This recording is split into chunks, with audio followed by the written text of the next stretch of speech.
Okay, done sir.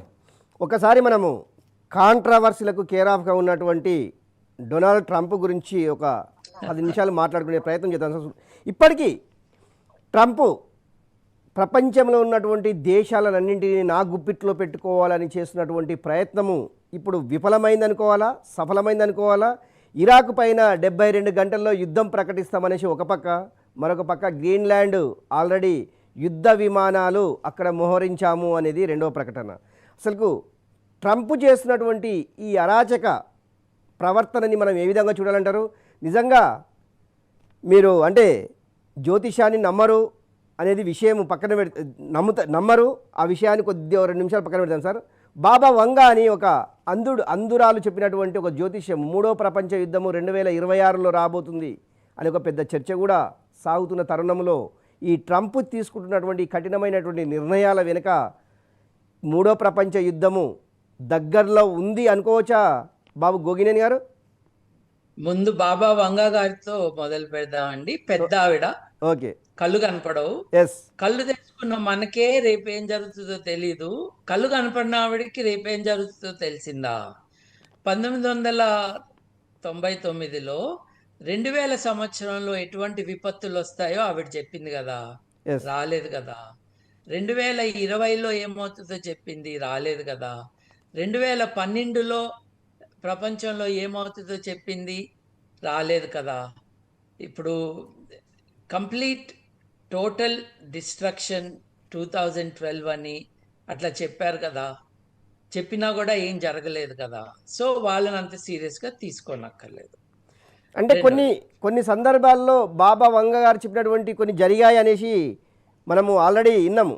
రకరకాల అంటే వివిధ దేశాలు కావచ్చు, వివిధ రెండో ప్రపంచ యుద్ధానికి సంబంధించింది కావచ్చు, అంటే కరోనాకు సంబంధించిన విషయం కూడా 2019, 2020లో ఒక విపత్పరమైనటువంటి పరిణామం జరగబోతుంది అనేది కరోనా గురించి ఆమె చెప్పిందనేసి చాలా పుకారు కూడా స్టార్ట్ అయ్యాయి కదా సార్. మీరు అన్నారు కదా పుకార్ అని. 20 ఏళ్ల పాటు ఏదో ఒకటి అవుతుంది, డేంజర్ ఏదో వస్తుంది అంటే రాకుండా ఉంటుందండి. అట్లంటారా? ఇప్పుడు భూమి మీద 14,000 సార్లు భూమి కంపిస్తుందండి సగటున సార్. సంవత్సరానికి 14,000 సార్లు.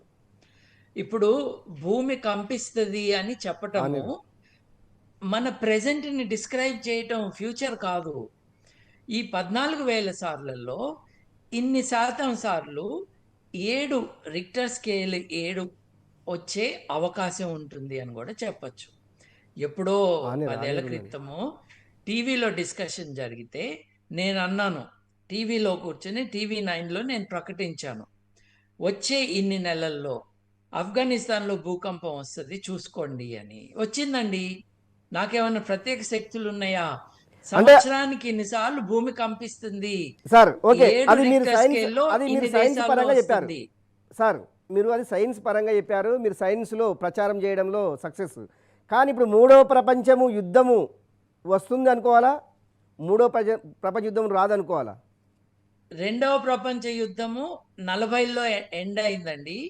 అప్పటి నుండి ఇప్పటి వరకు యేసు ప్రభువు ఆగమనం దగ్గర నుంచి ఈ మళ్ళీ కొత్త ప్రపంచ యుద్ధం వస్తుంది అని చెప్పటం కనీసం 50 సార్లు చెప్పారు. వచ్చేదాకా చెప్తానే ఉంటారు. మా మిత్రుడు చంద్రయ్య గారు ఒకసారి ఒక స్పీచ్లో అన్నారు, నేను ఎప్పటికీ మర్చిపోలేను, నువ్వు చచ్చిపోయేదాకా బతికుంటావు అన్నాడు ఆయన. ఇప్పుడు ఇదేంటి? ఈ 3వ ప్రపంచ యుద్ధం వచ్చేదాకా వస్తుంది వస్తుంది వస్తుంది. అరే నువ్వు సస్తావురా అంటే సచ్చేదాకా చెప్పుకోవచ్చు అది. అట్లాగే విపత్తు వస్తుంది అని. ఆర్థిక విపత్తు ఎవరు చెప్పారు? గ్రీన్లాండ్ మీదకి అటాక్ చేస్తాడని ఎవరు చెప్పారు? కరోనా అన్నది అబద్ధం, కరోనా వస్తుందని ఎవడు చెప్పలేదు. విపత్తు వస్తుంది అని చెప్పటంలో ప్రెడిక్షన్ లేదు. ప్రెడిక్షన్ అంటే ఏం జరుగుతుంది, ఎక్కడ జరుగుతుంది, ఎలా జరుగుతుంది, ఓ తేదీ ఒక సమయం చెప్పు, అప్పుడు దాన్ని మనం ప్రెడిక్షన్ అంటాం. ఇది అబద్ధం. But going back to the main question you asked, మీరేమంటున్నారు? ట్రంప్ గారి కారణంగా ప్రపంచంలో అలజడి ఉంది, అది మీరు అరాచకం అన్నారు. నా నోట్లో మాటలు మీరు చెప్పేశారు. ఇప్పుడు ప్రపంచం శాంతియుతంగా ఉంది అని అనటానికి వీల్లేనట్టుగా కానీ మరీ అలజడి లేకుండా, ఐడియల్ సిట్యుయేషన్ లేకపోయినా కాస్త స్టెబిలిటీ ఉన్నట్టుగా ఆనీరు బిడ్డ 2 ఏళ్ల క్రితం మనం అనుకుంటూ ఉన్నాం. రేపో ఎల్లుండో ట్రంప్ గారు రెండోసారి అధికారంలోకి వచ్చి సంవత్సరం అవుతుందండి. ఈ 12 నెలల్లో ప్రపంచ రాజకీయాన్ని, ఆర్థిక వ్యవస్థని అతలాకుతలం చేయటం ఆయన చేశాడు అన్నది వాస్తవం అండి. దీనికి ఎవరో జ్యోతిష్యులు వచ్చి మనకు చెప్పనవసరం లేదు. మొదటి ప్రపంచ యుద్ధం, రెండవ ప్రపంచ యుద్ధం, ఎటువంటి పరిస్థితుల్లో ఆ యుద్ధాలు వచ్చాయి, అటువంటి పరిస్థితులు కానీ లేదు దానికి అనలాగస్గా ఉన్న పరిస్థితులు కానీ నేడున్నాయా అని పరిశీలిస్తే మనకు అర్థమవుతుంది. ఏం అర్థమవుతుంది అని అంటే, ఒకప్పుడు యుద్ధం అంటే ఒక ల్యాండ్ మాస్ని, ఒక భూభాగాన్ని ఆక్యుపై చేసుకోవటం. అంటే దాంట్లో వనరులు ఉండొచ్చు, లేకపోతే స్ట్రాటజిక్గా ఉపయోగపడచ్చు. శత్రువులు దాడి చేయకుండా ఆ ప్రాంతము, ఆ పర్వతాలని మన భూభాగంలో చేసుకుంటే శత్రువులకి అందుబాటులో ఉండదు మన దేశం అనుకోవటము. ఇట్లా ప్రతి దేశంలోనూ కొన్ని ప్లాన్స్ వేసుకుని వాళ్ళ దేశం యొక్క సెక్యూరిటీ కోసం ఆక్యుపై చేసుకోవటం జరుగుతుంది. కొన్నిసార్లు ఏం చేస్తారు, మన భాష మాట్లాడే వాళ్ళు అక్కడ ఉన్నారు, వాళ్ళని మనం కలుపుకోవాలి అని అనుకుంటారు. ఎందుకంటే ప్రపంచంలో చాలా దేశాలు భాష ప్రతిపాదిక మీద ఏర్పడినవి. ఇప్పుడు France, Germany, Portugal, Spain, Italy, Greece, Serbia, Slovakia, చెక్ రిపబ్లిక్, ఇది ఒక దేశం అని కాదు. ఈ దేశాలన్నీ కూడా భాష ఆధారంగా వచ్చినవి. ఇప్పుడు యుక్రెయిన్ దేశంలో రష్యన్ మాట్లాడే వాళ్ళు కొంత భూభాగంలో ఉన్నారు కాబట్టి ఆ భూభాగాన్ని మేము మాలో కలుపుకుంటామని రష్యా అంటుంది. ఇట్లా రకరకాల కారణాలతో, అక్కడ పెట్రోల్ ఉంది కాబట్టి నాకు అది కావాలి అనొచ్చు, పెట్రోల్ కోసం దాడి చేయొచ్చు.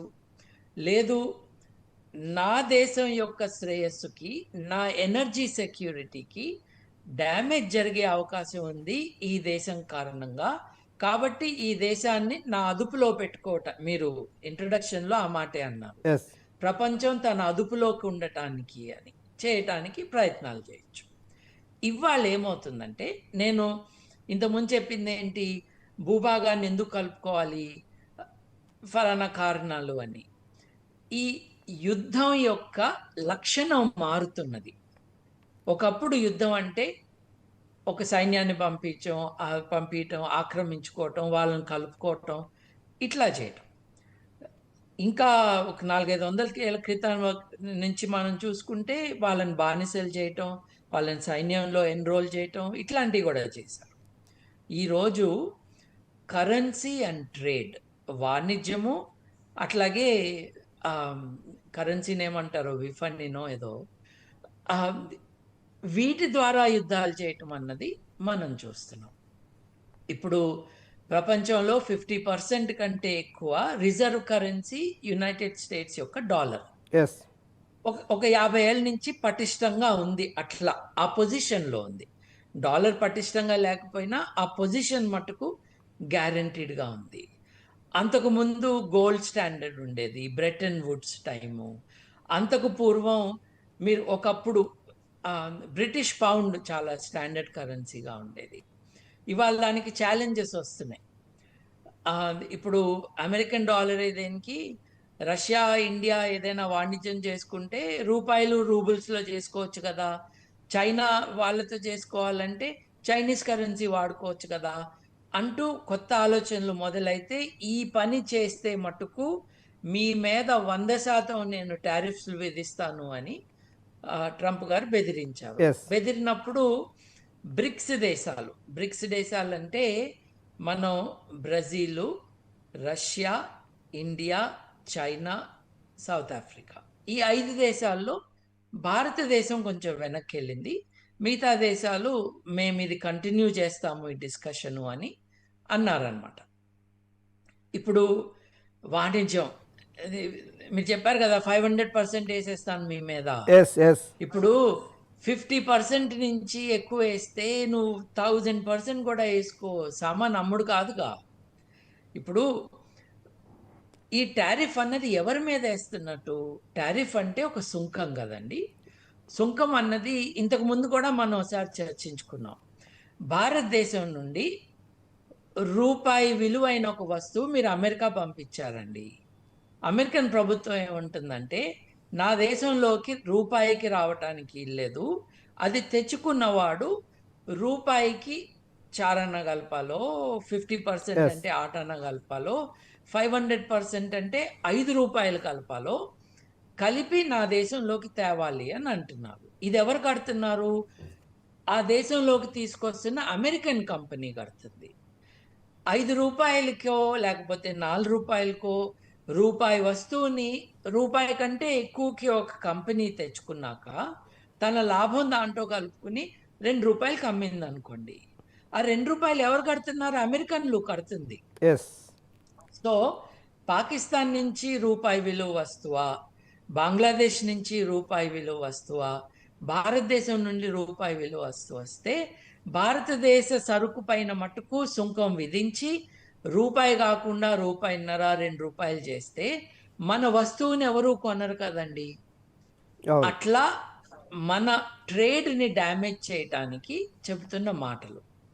మీరు రూపాయిది 5 రూపాయలు చేసేదాకా కాదు, రూపాయిది రూపాయిన్నర చేస్తేనే మన వస్తువు కంటే పక్క దేశాల లేకపోతే సుంకం విధించబడని దేశాల నుండి వస్తున్న వస్తువుల పైన అక్కడ మక్కువ చూపిస్తారు ప్రజలు.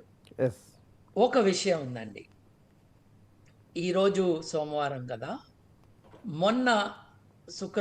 మొన్న శుక్రవారం రావాల్సింది వచ్చే బుధవారము supreme court of United states ఒక జడ్జిమెంట్ ఇవ్వాలి.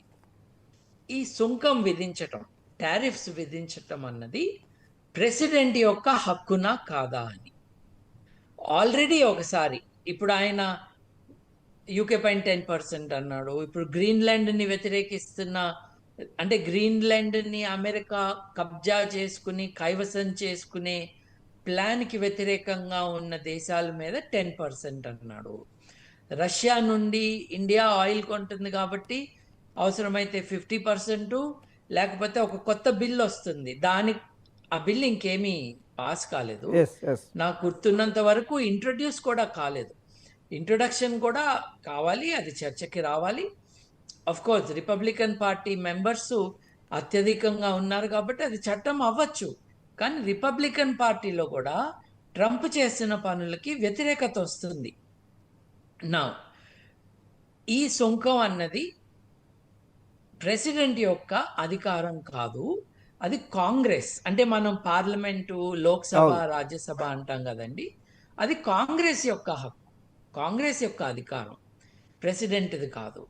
అట్లాగే ఇంకొక దేశం మీద యుద్ధం గనక ప్రకటించాల్సి వస్తే ఒక్కొక్కసారి ఎమర్జెన్సీలో ప్రకటించాల్సి వస్తుంది. ఎస్.